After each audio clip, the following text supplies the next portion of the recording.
Hello my dear pupils, welcome to your new English lesson.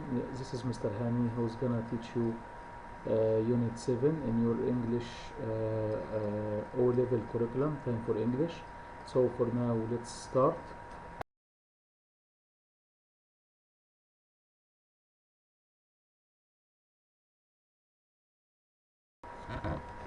Here in this section, it is the section of vocabulary and structures.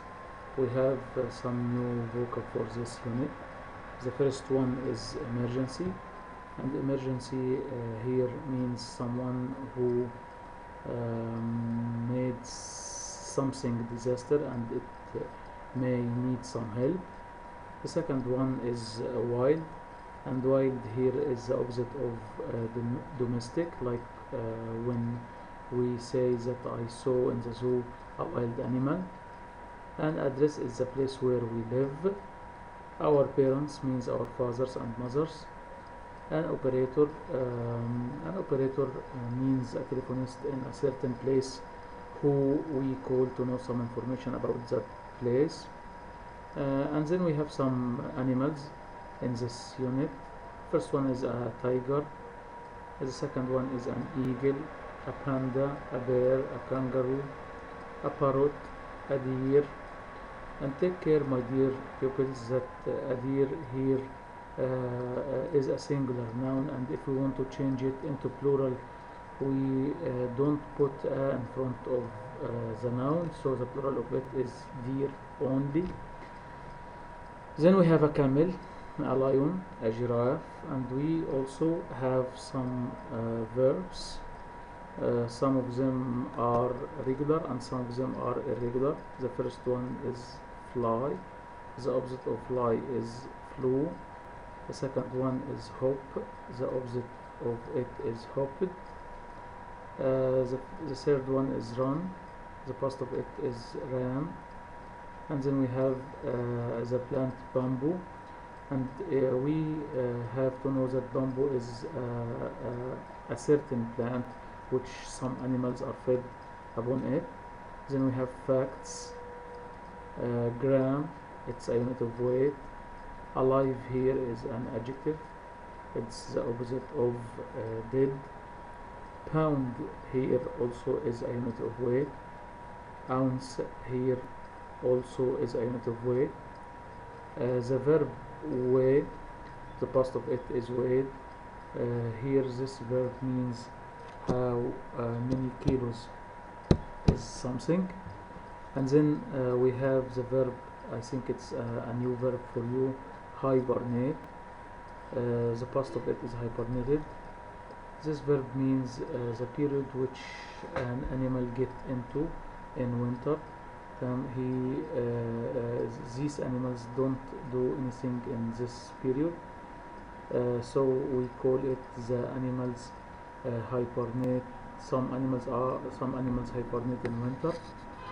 Then we have endanger. The past of it is endanger, and here endanger means something threatens another thing or another animal or another person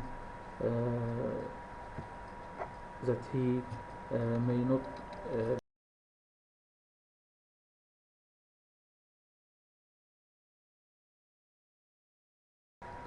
In the grammar section, my dear pupils, we have the past continuous tense, and I think most of us know that the forming of a verb in the past continuous tense is was or were plus verb plus ing.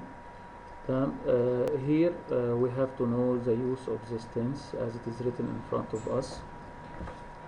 So the use use of the past continuous is we use it to speak about an action which was happening at a specific time in the past.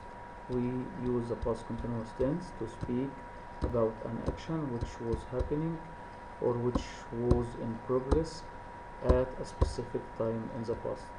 For example, like when we say I was doing my homework at 5 o'clock yesterday. I was doing my homework at 5 o'clock yesterday. Here, at 5 o'clock yesterday, I want to express that I was in progress in doing my homework. I was in progress in doing my homework. It's different from when we say I did my homework yesterday. Here, I finished in this sentence or in this example. I finished doing my homework yesterday, but I didn't want to express that I was in progress in doing my homework yesterday. I all want to say that I finished the task of doing my homework yesterday.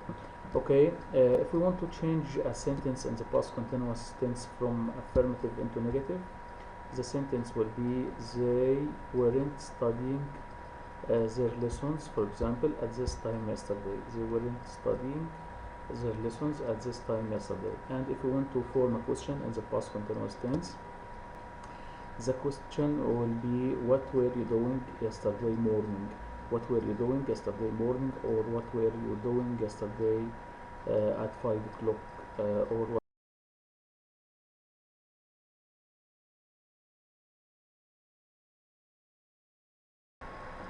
In this slide, my dear pupils, we have to know the conjunction, the use of the conjunction when with the past continuous tense. The use of the conjunction when with the past continuous tense.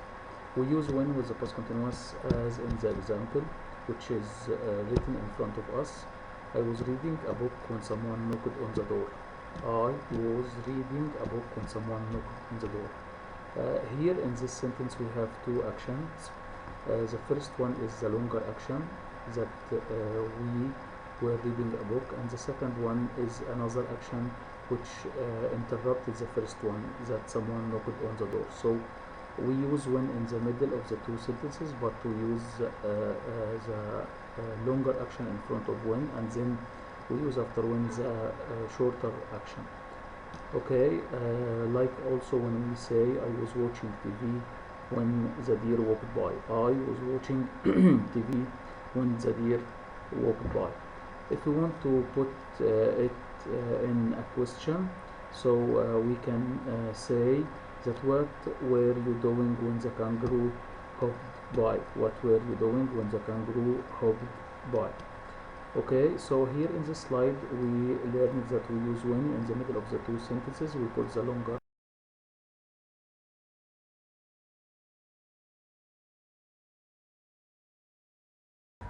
Here, my dear pupils, in the last slide we have some exercises in Unit 7. I'd like to answer them to check yourself after finishing studying your unit. And if you